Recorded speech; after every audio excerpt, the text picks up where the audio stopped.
All right, so in the message to you, Eric, I had mentioned this is the cart right here. The handle is retracted. Put the battery on the bottom and then put the inverter unit on the top. And right now we don't have ours physically connected together, but in your kit you should have these. And when you say kit, you mean this? Yeah, should be in and among the various stuff you receive from Pecron. These metal bars with screws allow you to securely attach this to this. So you remove the little rubber bumper feet here, and there's a spot where you just screw these in 4 different places, and they provide some replacement of these rubber bumper things that are, it sort of does the top and bottom together. So that should all be in the kit. In addition to that, you should have a bunch of cables,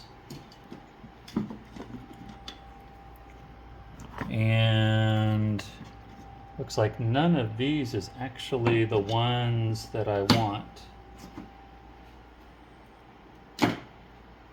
So I'm betting I put them over back here. There's a nice little pouch that attaches to the rolling cart, and it gives you the ability to store cables that you use frequently. Here we go. Okay. Cables. So in and among the cables that you receive, this one. So this is XT60 on this end and standard MC4 on this end. So this is a single MC4 to XT60, and that goes in one of these two right here. It's shaped to plug in just like that. Same for this one right here. This is a separate kind of low power DC input. It can only handle a maximum of 30 volts, so it's meant for like a really teeny panel. So don't use that barrel plug. The second cable you receive has MC4 on this end, standard solar panel connectors, and 2 XT60s. So the purpose of this is if you have non-Pecron solar panels that are below the maximum rating of 150 volts, but it's high amperage. Each of these inputs is a solar charge controller, and it can only handle up to, it'll only use up to a certain amount, like 7 amps or something. So if the solar panels are producing more than 7 amps at less than 150 volts, then you can use this parallel connector, and it'll allow the current to split across the 2 solar inputs. So if the solar panels produce 14 amps, then using this means you're not limited to 7 amps. You can actually use 7 plus 7. And in the case of if you have 6 solar panels, you can actually just use one input of this and plug it in to the solar panels, use this other to the other 3 solar panels and plug this in. Hopefully that makes some amount of sense. So if you have questions, let me know, but generally if you just have 4 solar panels, you're not going to use the double XT60. You're only going to use the single XT60. So what we've got outside, I've only got 1 solar panel laying out just because I'm lazy at the moment. And we've got the cable for it coming in. But even if you had all 4 of them, like we did in the previous video, we had all 4 panels in series, you would just plug positive to negative, positive to negative, positive to negative. You would end up with a single positive and a single negative. So doesn't matter whether it's one panel or two or four or whatever. What comes into you in the house or to the Pecron will be a positive and a negative. So all you're going to do is plug it in, plug it in. They only go one way. And then here, so we can see we've got no input. And right now we're at 95% on the upper battery and 96% on the second battery. So if I plug this in, we should see that change. So it's detecting input. Now we only have the 200 watt solar panels. So this should slowly start to ramp up as it charges. There we go, 34, and it's a little hazy today. It'll slowly ramp up. It may top out at about 150 watts or something. And you can see that this is what's coming out.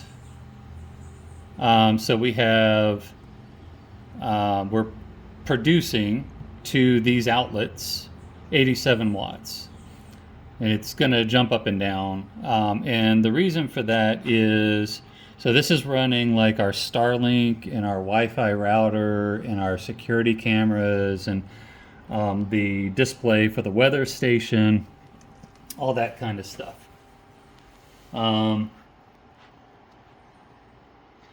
Yeah, 63 watts. So it's ramping up as the sun starts to kick up. So that's what you should see. Easy peasy. Pretty much nothing to it. Now, if you need to unplug this, because of the way the XT60 cable works, you should be able to just yank that out. That should be okay. But you don't want to unplug the MC4 connector while power is flowing into the power station. It'll cause an arc. And it does say, it's hard to read, but it does say here, do not disconnect under load. So MC4 connectors, never unplug them when they're under load, but with the XT60 you can just yank it out. So yeah, there you go. Easy peasy. You know now to stack battery, then inverter. Oh, come over here. So right here, this is how you connect the inverter to the spare battery. There are multiple of these ports and they have a rubber dust cover on them. It doesn't matter which one you plug to where. It's designed so that you can have up to 4, maybe 6 batteries or something. It's quite a lot. I think you said 4. Yeah, maybe it's just 4, just 4. But you can plug like this one into here, then that one goes to another one, this one goes to another one, so it can daisy chain a certain amount. These are very beefy cables, and you have to figure out how you want them to run. This part here rotates a little bit, so when it comes to you, it's going to be straight, and this part here is going to be at a certain orientation. You know, plug one of them in and figure out, do you want it to go this way? Do you want it to go that way? Do you want it to be in these ports or from here to here, there to there? Which depends partly on just like, you know, where's it going to be and what's most convenient for you. They do say that you need to rotate this, you know, basically angle this before you plug it in. Apparently when you plug it in, it applies pressure to the connectors. And so you don't want to plug it in and then rotate it. It needs to be unplugged, rotate it, orient it, figure it out, then plug it in. It's all in the instruction manual. And I think they're shipping a newer version of that cable than what we got, and it may be already angled a little bit different, and so it may not take as much effort to get it to bend like that as it did for us. Is that it? That's all I can think of. Okay. So yeah, there you go. So we're charging on Yeah, 160 watts. That's good.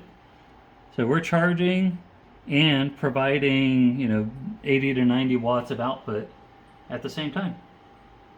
And of course, we do on this side, this is where you do the plug to charge this from your house. So we're using this in a mode where like it's the emergency backup in case power goes out in the main part of the house. This will keep running our electronics so we can still be online. So it's acting as a big battery backup for those things. You could do the same thing for refrigerator, freezer, or a heater or whatever. So we just leave this plugged in here and then plugged into the wall. For this exercise, I turned off this outlet so that it's not able to pull from the wall. And so we are pulling some power from the solar. Otherwise, it would be at 100% and then it wouldn't pull anything from solar. So yeah, let me know if you have any questions. I'll stop rambling now.